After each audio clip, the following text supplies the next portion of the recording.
जय मैथिल जय मिथिला। नमस्कार मैथिलगण, हमारी चैनल में अपने सबके बहुत बहुत स्वागत है।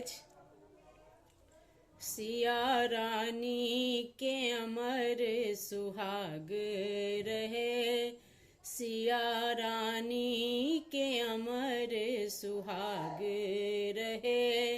राजा राम जी के सिर पर पाग रहे, राजा राम जी के सिर पर पाग रहे। सिया रानी के अमर सुहाग रहे, सिया रानी के अमर सुहाग रहे, सिया रानी के अमर सुहाग रहे।